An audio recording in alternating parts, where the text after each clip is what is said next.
بسم الله الرحمن الرحيم. الحمد لله رب العالمين،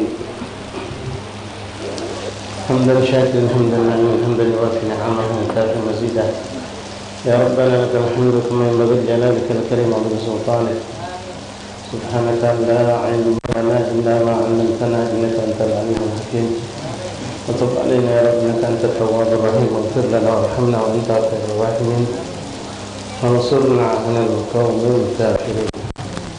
اللهم رب اشرح لي صدري ويسر لي امري واحلل عقدة من لساني يفقهوا قولي. ربي زدنا علما ويقينا وارزقنا فهما. اللهم ارزقنا فهم النبيين وحفظ المرسلين والهام الهام ملائكة المقربين. سبحانك لا علم لنا الا ما علمتنا انك انت العليم الحكيم. وتب علينا انك انت التواب الرحيم، انت خير الراحمين، وانصرنا على القوم الكافرين برحمتك يا ارحم الراحمين. اللهم هذا منك بك واليك ولا حول ولا قوه الا بك. صلى الله على سيدنا محمد وعلى اله وصحبه وسلم. الحمد لله رب العالمين. Masyarul habaib, masyarul hababat, hadirin hadirat jamaah majelis Kampung Munawwar, Majelis Al-Habib Abdurrahman Muhammad bin Munawwar rahimahullah. Assalamualaikum warahmatullahi ta'ala wabarakatuh. Alhamdulillah, thumma alhamdulillah, thumma alhamdulillah. Alhamdulillah, syukur ya Rabbana, bersyukur kepada Allah subhanahu wa ta'ala atas segala karunia nikmat yang Allah berikan kepada kita. Yang mana alhamdulillah kita dipertemukan Allah kembali di hari yang ke-21 malam ke-22 daripada bulan Jumadil Akhir dan berat sehat walafiat. Alhamdulillah dari tadi siang sampai saat ini kita masih terus mendapatkan cucuran rahmat fisik, cucuran hujan yang mudah-mudahan tidak setetes pun air yang turun kepada Allah sudah dibarengi dengan malaikat Allah menjadi sumber rahmat untuk kita. Hujan mendatangkan keberkahan, bukan mendatangkan suatu keburukan. Allahumma sayyibna nafi'ah. Hujan yang membawa manfaat, hujan yang menghilangkan segala keburukan dan menumbuhkan segala kebaikan insyaallah taala. Jelas ikhwan, kapanpun dan dimanapun hujan itu turun adalah menjadi waktu yang mustajab berdoa, mustajab untuk berdoa waktu cucuran rahmat Allah. Masyaallah rahimahullah, alhamdulillah, alhamdulillah. Melanjutkan kembali pembahasan kita dari kitab Fathulillah bima yajibul 'abdu bil maula.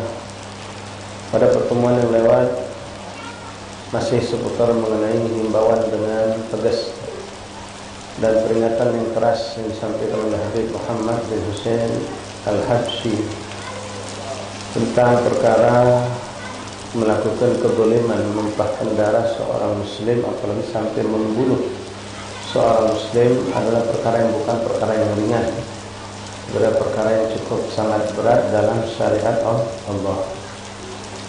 Begitu banyak ayat Al-Quran dan hadis-hadis Nabi Muhammad SAW yang mengingatkan kita tentang hak muslim, tentang hak dan kedudukan martabat seorang muslim di hadapan Allah subhanahu wa ta'ala. Di antara yang kita baca kemarin terakhir dalam majelis sebuah hadis Rasulullah SAW. Rasulullah mengatakan, man a'ana 'ala al-qatil mu'min wala bisyaratin kalimah lakillah maktuban baina 'ainihi ais min rahmatillah. Siapa yang membantu dalam proses terbunuhnya seseorang muslim di tangan seorang muslim, maka orang tersebut walaupun bisa kalimat, walaupun cuma di bahasa melok cuma satu kalimat walaupun tidak dipahami, satu isyarat walaupun yang isyarat yang dipahami itu satu kalimat. Kalau dicontohkan dalam bahasa Arabnya uktul, ngaju gelar, ngaju gelar, nah, atau dalam isyarat, maka orang tersebut pertama dia mustarik, bergabung dalam dosa walaupun dia tidak melakukannya. Dia dianggap sebagai pelaku juga dalam syariat Islam, sebagai pembunuh. Kedua, orang tersebut kelak akan berjumpa di hadapan Allah, termaktub, tertulis di keningnya, di jidatnya, ais min rahmatillah, tidak akan pernah mendapatkan rahmat Allah. Itu yang cuma melok cuma satu kalimat atau dengan isyarat.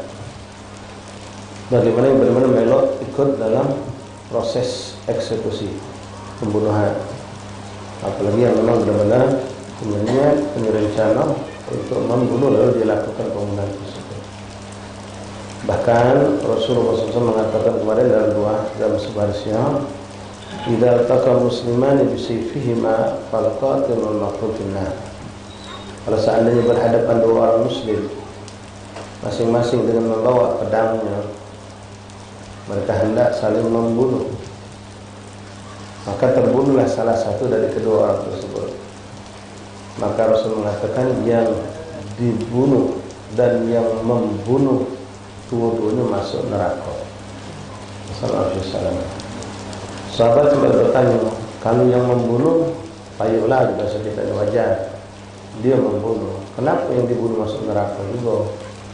Karena Rasulullah mengatakan, jika bertemu dua orang muslim sama-sama bawa senjata, artinya dua-duanya punya niat, punya indikasi untuk membunuh lawannya, maka Nabi SAW mengatakan sebetulnya dia juga pengen membunuh, cuma dia keduluan, dia yang terbunuh, niat juga untuk membunuh, maka keduanya masuk neraka.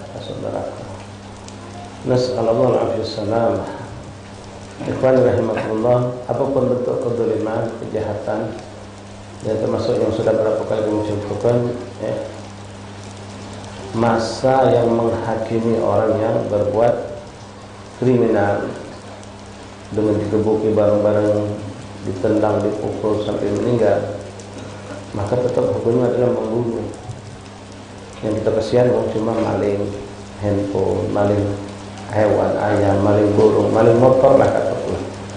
Begitu dia kena digebuki sampai meninggal.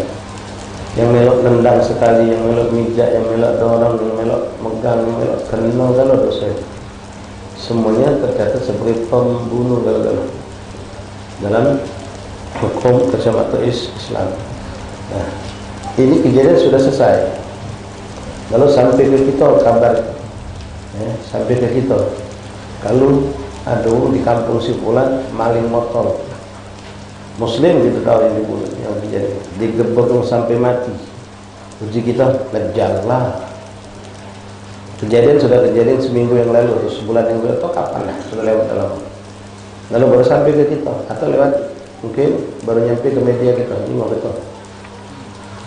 Kita melok nunjuk jempol, set di kita, atau nunjuk tepuk tangan. Berarti kita meridhoi kejadian itu, walaupun orang ini bersalah, mencuri, maling, lalu dihakimi masa sampai meninggal. Maka yang berbuat semua itu dapat bagian dosa, ikut dalam hukum membunuh. Nah, kita tidak melok, cuma dengar kabar seminggu kemudian, 2 minggu kemudian, beberapa hari kemudian, atau besok, pokoknya setelah kejadian. Ada kita kan betulan, misal kita kenal, nah muda ini galak maling, tahu kita. Nah, si bulan kemarin tuh kena batu dia, ngapa? Maling dia maling, ketangkep basah, dikebuk, sampai mati dia. Nah, kau jauh lah, kau lasso. Kita melak juga dalam dosa itu, karena kita itu muslim. Yang membunuh, apalagi membunuh itu muslim. Perbuatan itu tidak boleh dihalalkan, walaupun memang itu perbuatan mungkar yang diambilnya, tapi pembunuhan adalah kemungkaran yang lebih besar lagi. Kemungkaran yang lebih besar lagi. Atau model tadi, pas dia dapat gambarnya atau videonya, lalu kita ikut pamer jempol atau tepuk tangan, kan ada macam kamu tuh. Berarti kita menyukai kejadian ini. Walaupun itu dia memang mencuri, tapi tetap dia adalah seorang muslim, maka hukumnya tetap berdosa membunuh. Baik. Bismillahirrahmanirrahim. Alhamdulillahirabbil alamin. Allahumma shalli ala sayyidina Muhammad wa ala sayyidina Muhammad. Qala al-mu'allif rahimahullah ta'ala wa nafa'na fi darin amin. Wa min al-jara'im al-'azimah wal fawahish al-wakhimah تقاتل بين القبائل وتغاور وتقاطع وتنافر وده المهلكات الرديئة وضلالة الشيطانية وعادات جاهلية قد نهى عن جميعها الشرع وزجر عنها بأبلاغ الرجز والردع lima fiha min halakatil amwal wal ahwal wal adyan wa dawamil fitan wal humum wal ahzan. Tawuran. Sekarang yang dibahas masalah tawuran. Tawuran kita saksikan kadang-kadang fakultas. Kalau dulu zaman kami masih sekolah SMA, ya budak paling ya budak sekolah sama sekolah. Ya, yang terkenal dulu di STM biasanya. Paling serang, bocor, salam. Ya, kemudian di Palembang dulu, zaman dulu, sekarang sudah mulai agak berkurang dan hilang. Antar kampung itu selang-selang dulu salam ya. Memang majelis belum banyak saat itu. Ya, tahun 2000 ke bawah itu, tahun 80-90 itu ngeri kita ya Pak. Perang antar kampung. Dan mereka tidak peduli kalau budak kampungnya itu memang salah nganggu, tapi lalu dipukul oleh wong sana, dia balas. Ego kampung itu, masya Allah. Ta'assub batil. Ta'assub itu artinya fanatisme kekampungan, fanatisme wilayah, fanatisme keturunan. Itu tidak peduli dengan siapa benar, siapa salah. Yang penting kalau dia ada keluarganya, wong kampungnya dicaci, dihina, apalagi sampai dilukai, itu ngerasa terhina mereka. Tidak boleh didiamkan. Walaupun mereka tahu ini salah, tapi bukan macam ini cara dibalas. Itu perbuatan sudah ada di zaman jahiliyah. Hukum rimba yang berlaku, siapa kuat, siapa yang menang. Dan itu sekarang saksikan ya Allah, sedih ya. Kelompok geng motor, memangnya ada bukan dekat, cuma tidak separah di luar Jakarta, apalagi di Makassar, di Bandung, di mana. Geng motor, tawuran, begal lain lagi, tawuran antar kampung, sedih gitu ya Pak. Di Jakarta itu antara kampung mayoritas Muslim dengan sama-sama Muslim, mereka lakukan itu. Dan subhanallah mereka tidak tahu mungkin. Aku tidak tahunya, aku wallahu a'lam. Kalau perbuatan mereka itu jarimah azimah, perbuatan dosa yang sangat besar. Karena kalau tadi, maaf, uji kita ini one by one, duel, pembunuhan tadi. Mungkin habis antara dia sama dia baik, atau keluarga semua. Tapi kalau kampung, itu mengerikan, fitnahnya lebih besar. Ini disebut oleh beliau. Wa minal jara'imul 'azimah, dan termasuk perbuatan buruk yang sangat besar. Wal fawahisyul wakhimah, dan keburukan yang sangat mengerikan. Taghatul bainal qabail, saling perang antara kelompok, antara suku, antara kampung, antara gang, antara daerah. Na'udzubillah. Wa taghawur wa taqatu, mereka saling serang, saling memutuskan hubungan, dan saling kejar-kejaran, saling serang. Fahadhihi mulikatu radi'ah, ini adalah suatu kebinasaan, kehancuran yang sangat buruk, karena bukan menimpa satu dua orang, satu kampung, satu daerah. Wa dhalalatul syaitaniyah, dan kesesatan yang benar-benar datang dari syaitan.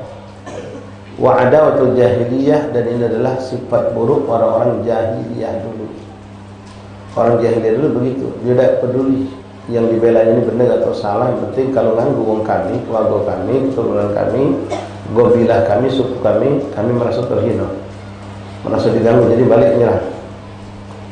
Makanya dulu kejadian saat Rasulullah SAW hijrah, itu sebelum Rasulullah hijrah, orang-orang kafir itu sudah berkumpul. Setelah mereka mati langkah, mati akal untuk menyetop dakwahnya Rasulullah. Mereka tidak baca lagi, sudah berkembang terus Islam itu, dan keluarga mereka banyak yang masuk Islam, sampai mereka yang pembesar kafir itu bermusyawarah dalam memutuskan macam-macam pendapat, hanya diputuskan mereka bunuh. Kalau sekedar ditangkap, diasingkan, dia akan menjadi orang yang membuat kekuatan di tempat pengasingan itu. Dan Muhammad dianggapnya, masya Allah, memang ini mereka khawatir. Intinya mau tidak mau harus dibunuh. Nah, ketika mereka mengatakan dibunuh, siapa yang tidak berani membunuh? Itu tidak ada yang berani mana. Karena kalau sikok maju sikok uang atau satu kelompok membunuh Rasulullah, itu orang-orang Quraisy, walaupun dia tidak demen sama Rasulullah, walaupun mereka ikut menyakiti Rasulullah, mereka tidak terima kalau ini Quraisy, Rasulullah Bani Quraisy. kamu membunuh Muhammad, kamu melukai Muhammad, berarti tidak menghargai kami. Walaupun mereka sendiri membenci Rasulullah SAW. Jadi kalau satu dua suku yang maju untuk menyerang Rasulullah, membunuh Rasulullah, maka seluruh kabilah yang ada di Bani Quraisy, Bani Hashim, Bani Abdul Muttalib itu akan menyerang mereka. Apalagi kelompok keluarga Rasulullah, Bani Abdul Muttalib, Bani Hashim terkenal hebat, suku yang kuat. Jadi bagaimana mereka kumpulkan 40 suku, 40 gobail, dipilih jawara-jawaranya galau-galau untuk bareng-bareng membunuh Rasulullah. Walaupun yang mengeksekusi itu mungkin 1-2 orang, tapi yang lain harus membek darah Rasulullah dengan pedang. Sehingga ketika orang-orang Bani Abdul Muttalib atau Bani Hashim datang untuk membuat perhitungan telah membunuh Rasulullah, mereka ngomongkan yang membunuh 40 suku, bukan 1-2 suku, 40 gabail. Jadi mereka Bani Quraisy, Bani Abdul Muttalib akan berpikir berhadapan dengan 40 suku, bukan 4, bukan 3, bukan 40 suku. Ini pemikiran mereka. Kenapa? Mereka tahu pasti Bani Abdul Muttalib, Bani Hashim, walaupun mereka tidak ikut Rasulullah, mereka memusuhi Rasulullah, mereka menentang Rasulullah, tapi kalau sampai Rasulullah terbunuh, mereka tidak akan tinggal diam, karena mereka merasa dihina. Seorang dari kelompok mereka dibunuh oleh kabilah yang lain. Makanya mereka bikin siasat seperti itu, 40 gabail, 40 suku bareng-bareng untuk membunuh Rasulullah SAW dengan niat kalau Rasul sudah terbunuh, setiap mereka harus bawa darahnya Rasulullah. Sehingga kalau siapa yang membunuh, angkat pedang galau, ikut membunuh galau-galau, ikut membunuh. Sehingga Bani Quraisy, Bani Abdul Muttalib tidak akan berani untuk membalas dengan pembunuhan, dengan penyerangan, paling minta diganti dengan 100 onto, 1 nyawa. Itu zaman jahiliyah dulu seperti itu. Ini siasat mereka. Nah, subhanallah, fi'il ini ada sampai sekarang ya. Ada jahiliyah di kampung-kampung ya. Masya Allah, Allah Rabbaka ini di kita Palembang khususnya. Masih ada yang model macam ini. Terutama ketika untuk anak-anak gitu yang tanggung-tanggung, yang memang mereka hidupnya bergeng-geng. Mereka tidak peduli salah atau benar, penting kalau sudah ganggu kelompok mereka berarti sangat itu mengganggu mereka, galau-galau, tidak menghormati mereka. Wa dhalalatu syaitaniyah wa adatul jahiliyah, itu adat jahiliyah. Gadnaha an jami'i syara', semua itu permusuhan antar kampung, sampai lagi saling serang, saling caci, sampai saling pembunuhan terjadi antar kampung. Tawuran di kita tadi, serang-serangan itu telah diharamkan oleh syariat. Wa zajra anha bil ba'd jazr, dan bahkan syariat telah mengecam dengan kecaman yang teramat sangat keras dalam Al-Quran, dalam hadis-hadis Rasulullah SAW. Membunuh satu orang baik, satu sudah kita apalagi sampai membawa kelompok yang banyak. Kenapa? Kita lihat efek buruknya luar biasa. Ya, na'udzubillah. Kita pernah ngerasakan waktu zaman-zaman dulu itu, ikhwan. Kita yang dari mentu dari rumah pun ketakutan. Nak lewat kampung itu kan kita macam sini, nasallahu misalnya. Wong 14 punya musuh di daerah 13 atau 12 dulu. Nak ke 7 nak ke sana, tak berani tahan motor dari daerah sana. Ketakutan, ada kondangan ketakutan. Wah, hidup tidak ada kenyamanan sama. Sebuah ketakutan. Takut karena orang seperti itu kadang-kadang tidak nyingok, cuma nyingok merek BO itu dari daerah sini langsung mereka serang, tidak peduli salah atau tidak salah. Ya, itu ikut atau tidak ikut dalam kasus yang mereka bikin itu. Jadi pokoknya kalau sudah tahu dari kampung si fulan langsung mereka serang. Lima fiha min halakil amwal. Nah, di antara juga itu akan brutal biasanya, Pak. Bahkan kita saksikan di beberapa daerah itu mereka naudzubillah nyerang bukan cuma badan, bukan jasa, tapi rumah diserang. Ya kalau cuma dilempari batu, dilempari alat-alat tajam, rumah sampai kacau pecah, ya labas, itu sudah mengerikan. Tapi kadang-kadang mereka sampai membakar. Nah, kalau sudah mulai menyentuh kepada harta milik, kebakaran, nasalafiyah, besok mungkin bakal bakar kampung sana pula.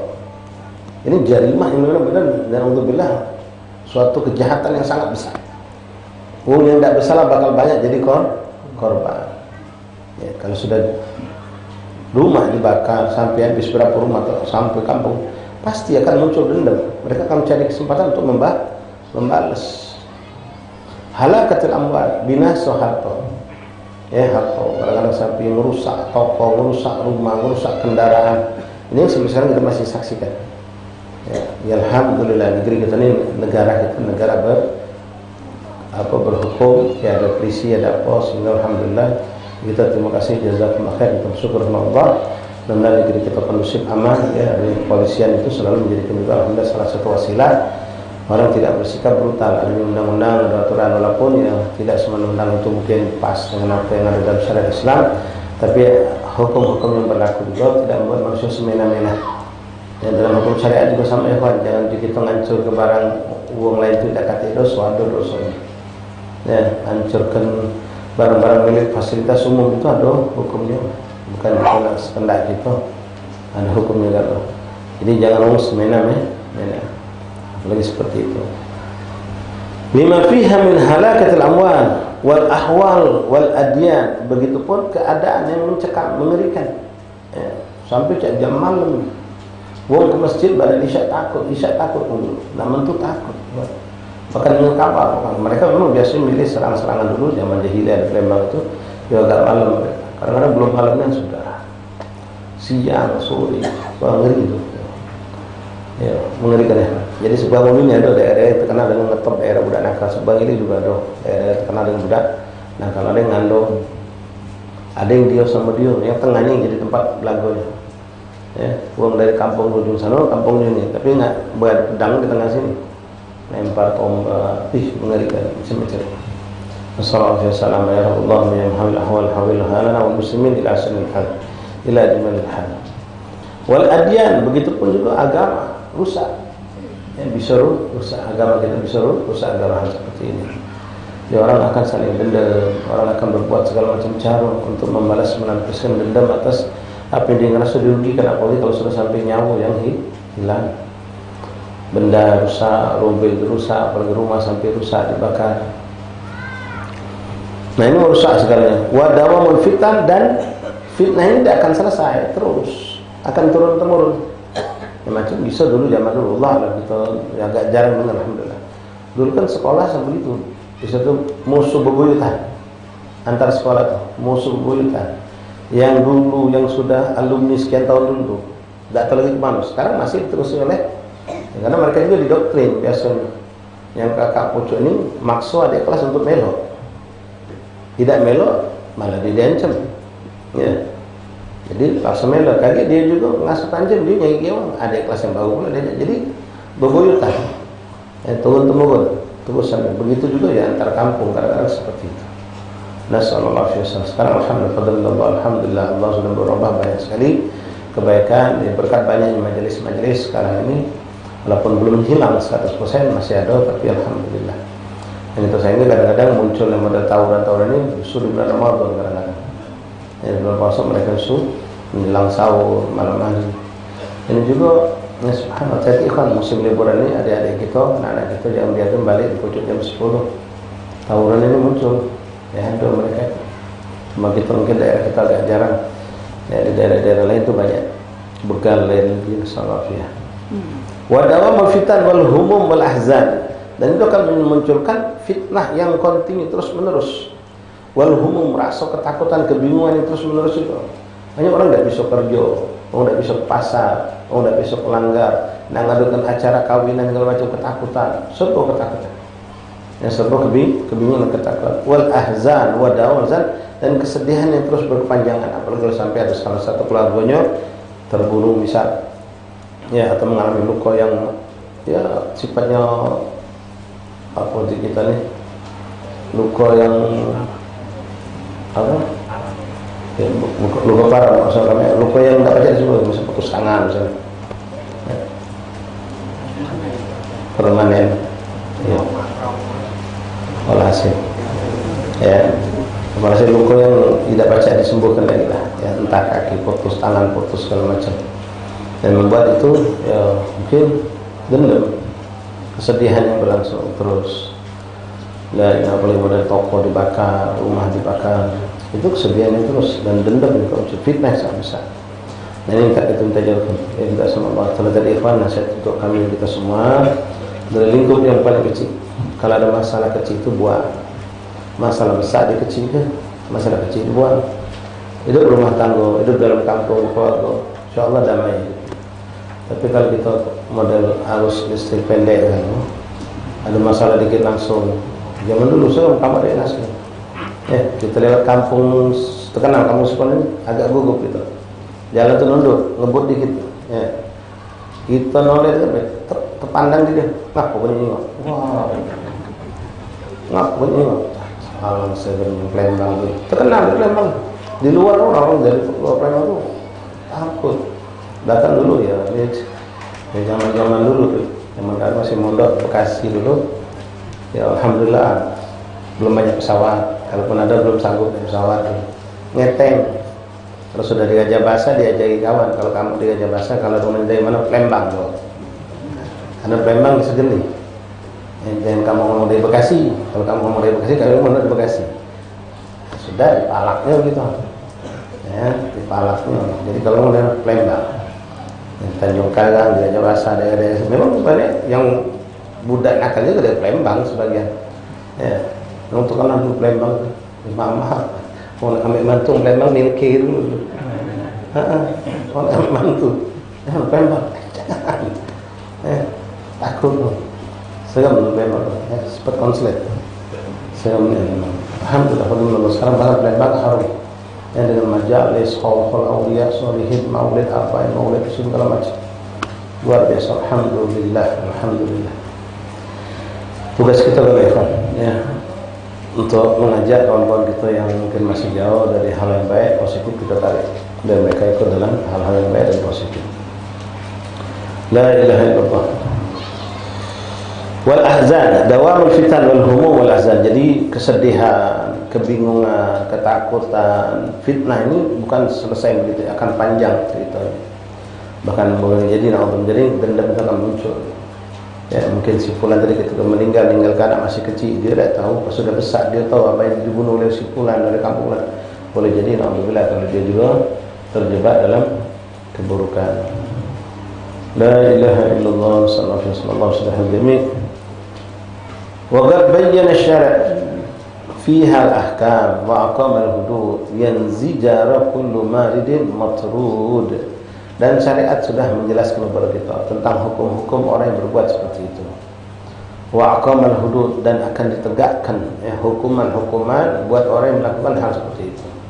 Liyanzajira kullu marid, untuk memberikan teguran keras, peringatan buat orang-orang yang punya kebiasaan-kebiasaan buruk seperti itu.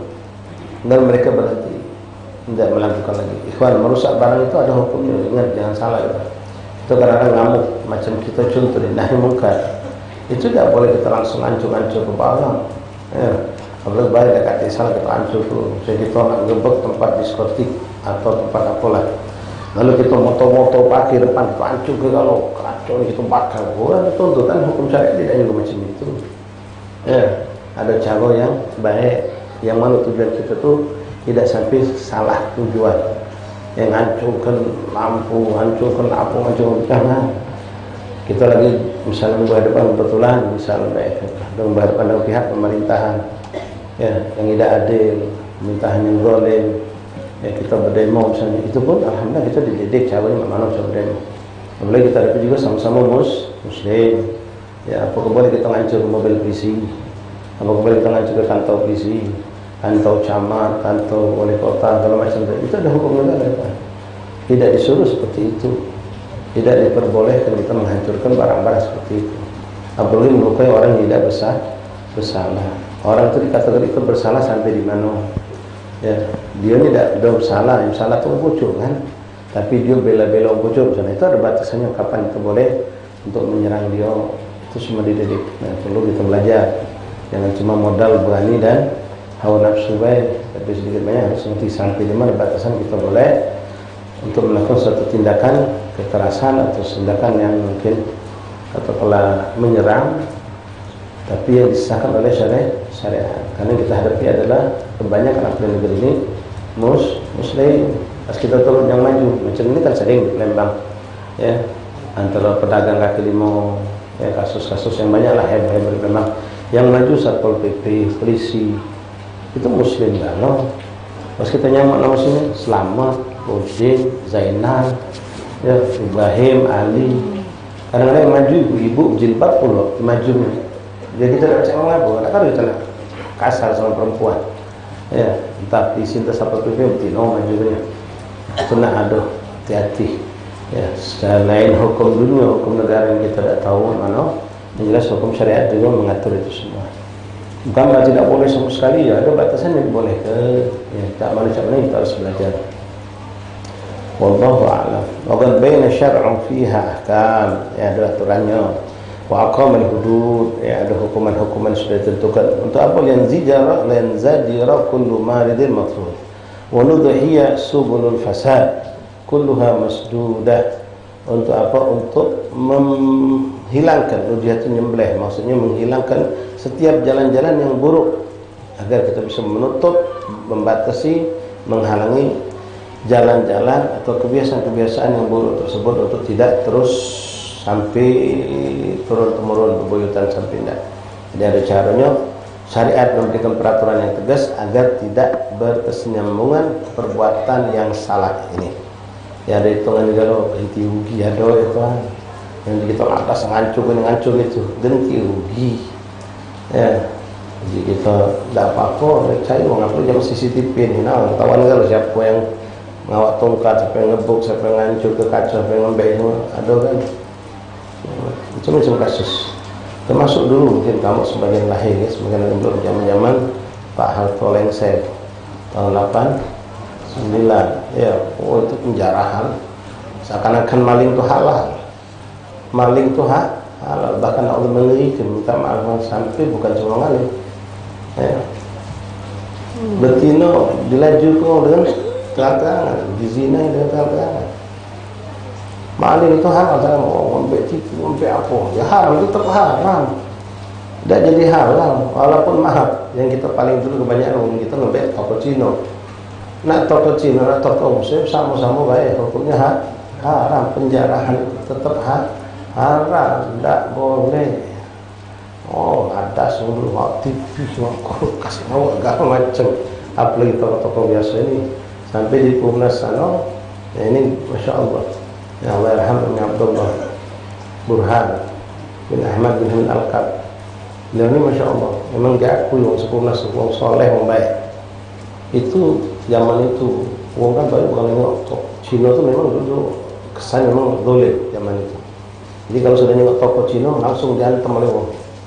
Jadi uang Cina, toko Cina kanan kiri itu berlindungnya ke kami Abdullah, minta perlindungan. Kalau tidak habis mereka. Jadi dulu ya Abdullah. Ya mereka tidak bersalah sebenarnya. Yang salah itu kan pemerintah zaman itu dulu. Dan orang-orang itu kan brutal.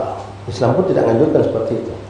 Ada yang mereka tadi toko Cina itu, ya, dia jualan barang-barang potongan macam, sebelahnya toko jamaah kita jualan baju koko, sejadah pun, mbak sejadah taruh di depan toko dia.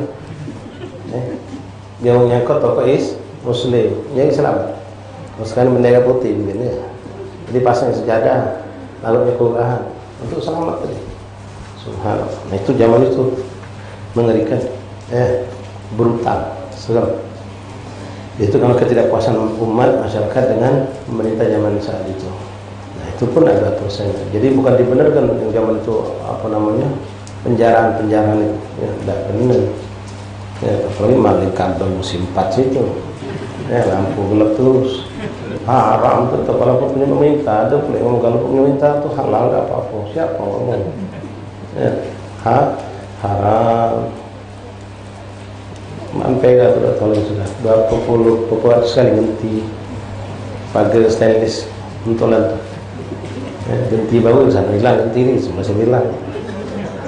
Allah ada lampu hias mudah-mudahan baru pasang. La ilaha illallah. Subhanallah. Jadi ikhwan, jangan bersentuhan dengan barang haram. Kalau sudah menyentuh barang haram, makan haram, pengennya berbuat haram terus. Apa mau maling pengen maling lagi kecanduan? Karena sudah sadaqah Rasul. Mau makan haram, pengennya berbuat haram. La ilaha illallah Muhammadur Rasulullah SAW. Wa nudhiya, untuk kita menyembelih, maksudnya menyembelih sini artinya kita menghentikan subul fasad, jalan-jalan keburukan telah masdud, sehingga kita tutup celah-celah yang akan merusak daripada kehidupan yang tenang, yang nyaman ini. Wa yatayassara sulukut turuqul mahmudah, dan dengan itu maka akan lebih mudah pula jalan-jalan kebaikan. Ya. Banyak hikmahnya kan, adanya macam apa pemerintah kita buat dam, dibuat jalan pergi dam di daerah-daerah tertentu. Itu daerah kumuh yang fasad dulu banyak macam-macam. Dengan berkat itu jadi terbuka daerah situ. Wong-wong yang biasa ngumpul-ngumpul yang kuburkan tuh hilang. Jadi lebih aman, lebih nyaman. Ya. Yang jelas berkat banyaknya majelis taklim, majelis zikir, ya alhamdulillah keadaan itu pun berubah. Wallahu a'lam bis-shawab. Wa tayassara sulukut turuqul mahmudah, dan dengan tertutupnya pintu-pintu keburukan, pintu-pintu kejahatan ini, maka menjadi mudahlah terbukanya pintu kebaikan. Macam sekarang Muhammad kita rasakan ya, balik jam 10 jam 11 ya, hampir kita rasakan semuanya aman, balik dari majelis, tidak ada takut, kecuali kalau ada daerah tertentu, musim-musim tertentu yang masih kadang-kadang ada begal, ada famaliha al-ilgham la yakaduna yafqahuna hadithan yas'una ila turuq al-fasad sa'yan hadithan amma yata'iduna bima tawallat min dhalika min dawam al-fitan wallahu a'lam bis-shawab. Insyaallah kita lanjut pada pertemuan yang akan datang biidznillah subhanahu wa ta'ala. Bismillahirrahmanirrahim. Alhamdulillahi rabbil alamin.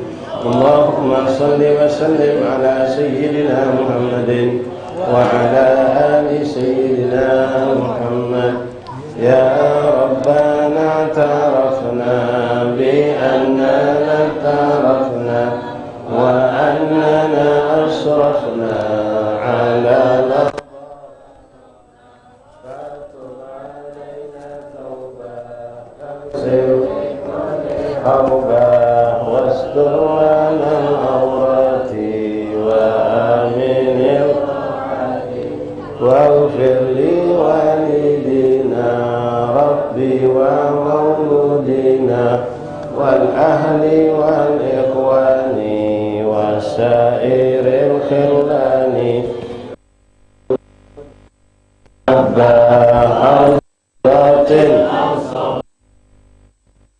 المسلمين أجمع آمين يا ربي أسمع فضل من لا المصطفى الرسول نهضى بكل صلى وسلم ربي عليه عن ربي وآله وصحبه عدادة في الصحب والحمد لله في البدع والثناء. فاتحة بالقبوة رسول الله وعلى آله وصحبه على آله وصحبه ذنوبنا يشتر ذنوبنا ويحفظنا والمسلمين ورحم المسلمين وينصرنا والمسلمين ويحفظنا من كل فتن مع ظهر الوطن الله السلام والعافية في ذنوبنا في أخر أصحاب أحمدنا الله ارفعنا كل بلاء والوباء والمرض والسقم والفتن مع ظهر الوطن اللهم إنا نقول ونزل أنفسنا حسن أخلاقنا لهم وزرنا واستقامة ولا نتشفى من كل دار مستقام سلطان من بن لامي يالي بن عبد الله بن حميد والسيد حسين بن علي بن عبد الله الحبشي والسيد وكل رحمة الله بنت محمد خليل وكل من أوصنا بالإشباع من إخوان أصل الرحمن الله يشفيه شفعنا عليه شفعنا لا يرسلون العالم شنا له عافية تامة السلام وطاعة من الرسل خاتم في ذن العافية إلى عبدة النبي. فاتحة. أعوذ بالله من الشيطان الرجيم. بسم الله الرحمن الرحيم. الحمد لله رب العالمين الرحمن الرحيم مالك يوم الدين إياك نعبد وإياك نستعين اهدنا الصراط المستقيم صراط الذين أنعمت عليهم غير المغضوب عليهم ولا الضالين آمين.